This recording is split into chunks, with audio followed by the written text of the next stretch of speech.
Baik, di sini nomor 1, buatlah program untuk mendapatkan patch untuk jalur terpendek dan terpanjang dari sebuah graph. Terus di sini ada jalur terpendek atau terpanjang harus lebih dari 1 dan ditampilkan semua.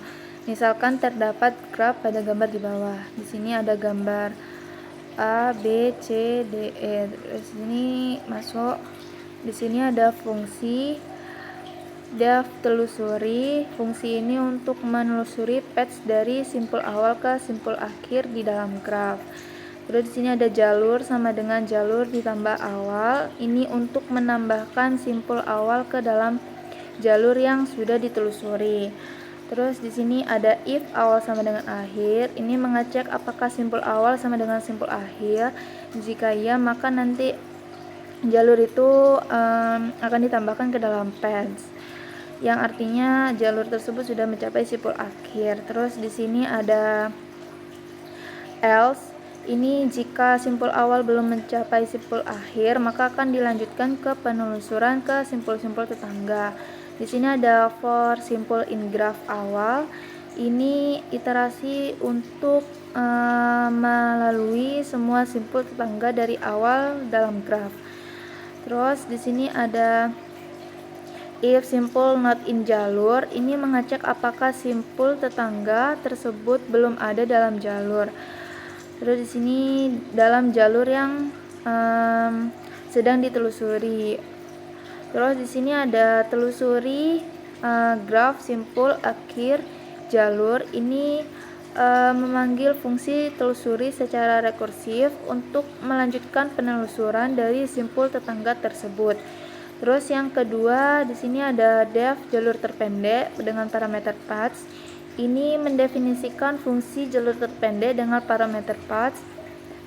Di sini buat daftar semua jalur yang ditemukan dari yang fungsi tadi itu, fungsi telusuri. Terus di sini ada jalur terpendek dengan list kosong. Ini buat menyimpan jalur terpendeknya. Terus di sini ada panjang jalur terpendek sama dengan len path 0. Ini buat kalau panjang jalur terpendek dengan panjang jalur pertama dalam paths. Terus di sini ada for jalur in paths. Di sini iterasi melalui semua jalur dalam paths.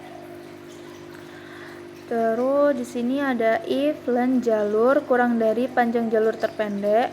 Ini jika panjang jalur saat ini lebih pendek daripada panjang jalur terpendek yang sudah ditemukan, nanti masuk ke percabangan ini. Terus nanti kan di sini ada jalur terpendek sama dengan jalur.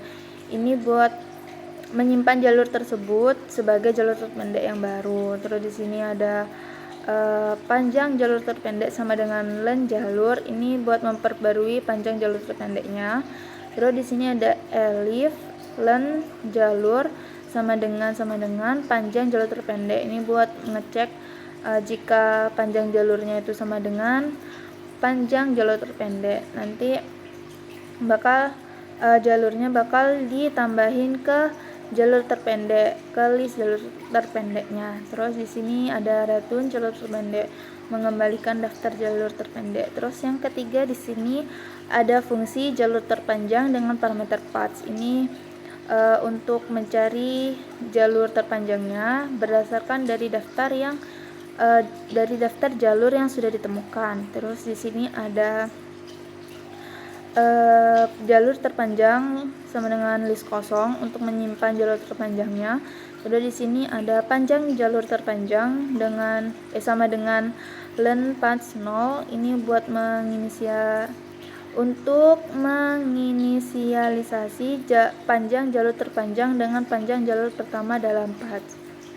Kan 0 ya, indeks berdasarkan indeks kan awalnya 0. Terus di sini ada perulangan for jalur in paths untuk melalui semua jalur dalam pathsnya. Terus di sini ada if len jalur lebih besar dari panjang jalur terpanjang. Ini jika panjang jalurnya itu lebih panjang dari jalur terpanjang, nanti masuk ke percabangan ini. Terus di sini ada jalur terpanjang sama dengan jalur untuk simpan jalur tersebut sebagai jalur terpanjang yang baru. Di sini ada panjang jalur terpanjang sama dengan len jalur untuk memperbarui panjang jalur terpanjangnya.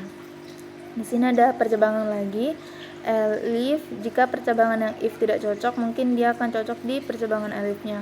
Di sini ada elif panjang jalur sama dengan panjang jalur terpanjang. Jika panjang jalur saat ini sama dengan panjang jalur terpanjang yang sudah ditemukan, dia akan masuk ke sini dan jalur tadi itu bakal ditambahkan ke jalur terpanjangnya. Lalu di sini ada mengembalikan daftar jalur terpanjang. Terus di sini ada graf. Graf ini mendefinisikan graf dengan menggunakan dictionary untuk mempresentasikan hubungan antara simpul satu dengan simpul lainnya. Di sini kan ada simpul A, ini hubungannya dengan B, C, dan D. Terus ada simpul B yang berhubungan dengan A, C, dan E. Terus di sini ada C berhubungan dengan A, B, D, dan E. Terus di sini ada D yang berhubungan dengan A, C, dan E. Yang terakhir ada simpul E, ini berhubungan dengan B, C, dan D. Terus di sini ada simpul awal sama dengan A untuk menentukan simpul awal dari penelusuran. Terus di sini ada simpul akhir sama dengan E. Ini simpul E-nya ini sebagai simpul terakhir dalam penelusuran. Terus di sini ada path sama dengan list kosong untuk menyimpan semua jalur yang ditemukan. Terus di sini ada memanggil fungsi telusuri dengan parameter graf, simpul awal, simpul akhir. Yang tadi yang simpul awalnya kan A ya, jadi di sini simpul awalnya tuh A, terus simpul akhirnya E. Terus di sini grafnya ini yang hubungan list yang tadi yang A, B, C, dan A, B, C, D, dan E. Terus di sini ada jalur terpendek sama dengan jalur terpendek path, memanggil fungsi jalur terpendek untuk mendapatkan daftar jalur terpendek.